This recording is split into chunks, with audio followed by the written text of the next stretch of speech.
ঠিক আছে।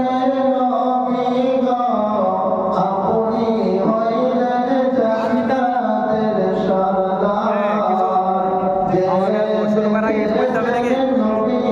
টাকার আগে কিছু বলতে হবে নাকি?